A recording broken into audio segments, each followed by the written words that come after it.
ஆதாம் ஏவாளை பார்த்து சொல்றான், இவளின் எலும்பின் எலும்பும் மாம்சத்தின் மாம்சம். அதே வார்த்தை தான் இங்க நாம் அவருடைய சரீரத்தின் அவயங்களும் அவருடைய மாம்சத்திற்கும் அவருடைய எலும்புகளுக்கும் உரியவர்களா இருக்கு. அங்க எப்படி ஆதாம் ஏவாளை பார்த்து ஒரு வார்த்தையை சொன்னானோ, நீ என் மாம்சத்தின் மாம்சம் எலும்பின் எலும்புன்னு சொன்னானோ, அதே வார்த்தையை இயேசு நம்மளை பார்த்து சொல்றாரு, நீ என் மாம்சத்தின் மாம்சமும் எலும்பின் எலும்புமா இருக்கிறாய். உங்களை பார்த்து சொல்றாரு.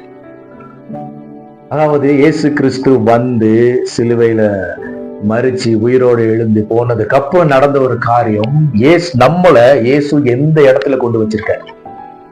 எங்க வச்சிருக்காருன்னா அவருடைய மாம்சத்துக்குள்ள, அவருடைய எலும்புகளுக்குள்ள நம்மளை கொண்டு வச்சுட்டாராம். எவ்வளவு நம்மளை நேசிக்கிறதுனால. நான் மறுபடியும் சொல்றேன், யாருக்கும் கிடைக்காத ஒரு பாக்கியம் பாருங்க. அவருடைய மாம்சத்துக்குள்ள, அவருடைய எலும்புகளுக்குள்ள, இதுக்கப்புறம் போறதுக்கு இடமே இல்லை. அப்படியே ஒன்னாகிட்டாராம். அப்படி என்ன ஒன்னாகிட்டாராம். ஆதாம் ஏவாளை பார்த்து சொன்னார். இப்ப இயேசு நம்மளை பார்த்து சொல்ற, இருவர் இல்ல, நாம இருவர் இல்ல, இப்ப நாம ஒன்னா இருக்கு.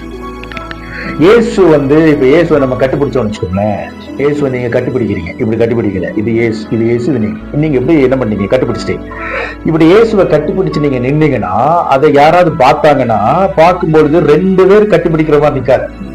யாராவது பார்த்தா அந்த இடத்துல ஒரு ஆள் நிக்கிற மாதிரிதான் இருக்கும்.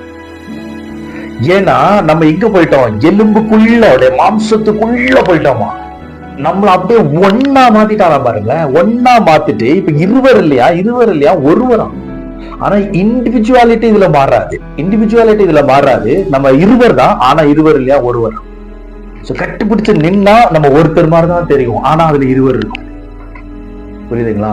இந்த அளவுக்கு நம்மளை நேசிக்கிறதுனால யாருக்கு இப்படி ஒரு பாக்கியத்தை கொடுத்தது இல்லை. இந்த வசனம் நமக்கு உண்டான வசனம், நமக்கென்று உண்டான வசனம், நமக்காக உண்டான வசனம்.